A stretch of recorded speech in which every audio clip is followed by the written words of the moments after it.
So if you've never done a full moon cleanse or any kind of parasite cleansing, and you've always felt a little bit scared to get started because it does sound intimidating and overwhelming, Lexi is amazing at really holding your hand and giving you all the steps so you feel safe and it's not overwhelming and scary. And I have to say, Lexi, I've been following you for a year and you're just amazing at giving information. Like, you're the most generous and sharing person that I've ever met. And I just appreciate you so much. And so now I can say, welcome to the show.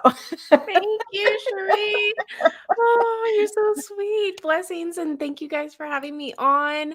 That was a wonderful explanation and getting us started, because we are 5 days from the next full moon. So I like, and we'll get into it, I like to start 3 days before every full moon. And the reason why is because the bugs travel and eat, breed during the full moon cycle, which this isn't something, nothing I say today is going to be new news for anyone, because we all know people go cray cray during the full moon.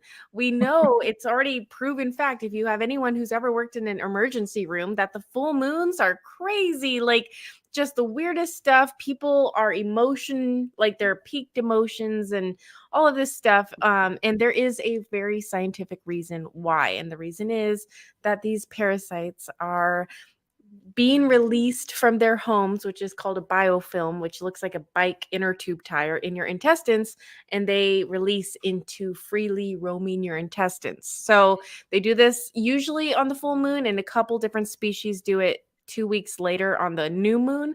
So if you can utilize this time frame to just bring in, and like I said, we go nice and slow. Because we don't want to overload or freak out these bugs. And the reason is they do start fighting back. So everything we talk about today, it might seem overwhelming. And the truth is, if you guys just utilize or bring in 1 or 2 things this month and maybe add in a couple things every month, you will quickly realize that that slow progression is what really makes the difference, and your health will completely do a 180. It takes like a good 6 months. I'm not going to lie. Like, expect for this to be something that you're going to do for the next half a year. And like you said, I didn't even realize that really. We are coming up on fall. All the kids just went to school. When every parent knows, when you send off the kids to school, they get sick in September and October. And then we have to watch them for 2 weeks during fall break. And then we bring in all the stuff. And this is the time frame where it's like, okay, let's take some precautions. And that's what we're going to talk about.